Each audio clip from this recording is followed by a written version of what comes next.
আমার সামনে দেখতে পারতেছেন অনেকগুলা এয়ার ট্যাগ বা আই ট্যাগ বা ট্র্যাকিং ডিভাইস বলা যায় বা স্মার্ট ট্যাগ। এই যে একটা আছে হচ্ছে আপনার হোকোয়ের, যেটা আমি পার্সোনালি ইউজ করি, সবগুলো আমি মোটামুটি ইউজ করি।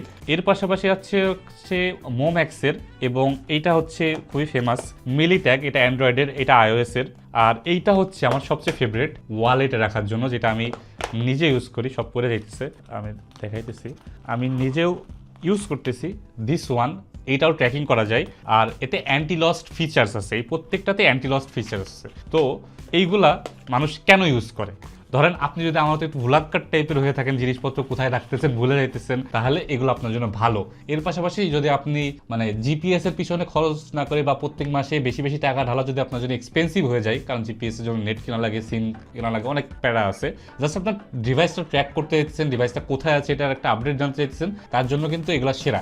এগুলো কিন্তু অনেকে বাইকে ব্যবহার করতেছে, বিভিন্ন ব্যাগে, ট্রাভেল ব্যাগে, বা যারা ফ্রিকোয়েন্টলি ট্রাভেল করেন, বিদেশে বিদেশে যাইতেছেন, আপনার পার্সেলটা ঠিকভাবে আপনার প্লেনে উঠছে কিনা এটা জানতে চান, তারা কিন্তু এগুলা নিতে পারেন। অ্যাপেলের যেগুলো আছে সেগুলা অ্যাপেলের যে গুগলের নেটওয়ার্কটা আছে সেটা ব্যবহার করে আপনাকে মোটামুটি অ্যাকুরেট ডাটা দেওয়ার চেষ্টা করবে। আর অ্যাপেলের গুলা অ্যাপেলের নেটওয়ার্ক ইউজ করে। বাংলাদেশে এখন অ্যাপেল ইউজার হিউজ আছে, মোটামুটি ভালোই বলা যায়, অনেক দেশের থেকেই বেশি অ্যাপেল ইউজার আমাদের দেশে। তো সেই ক্ষেত্রে কিন্তু অ্যাপেলেও মোটামুটি অ্যাকুরেট ডাটা পাবেন, আবার অ্যান্ড্রয়েডেও কিন্তু অ্যাকুরেট ডাটা পাবেন। তো যারা এরকম এয়ারট্যাগ নিতে চাচ্ছেন তারা লিলিপুট শপে নক দেন। সব মডেলের এ বাদেও আমার মনে হয় 30-40 রকমের স্মার্ট ট্যাগ আছে, উইউ, হোকো, মিলি ট্যাগ, 717 অনেক কিছু আছে, যা যা লাগবে আপনারা সব কিন্তু লিলিপুট শপে পেয়ে যাবেন।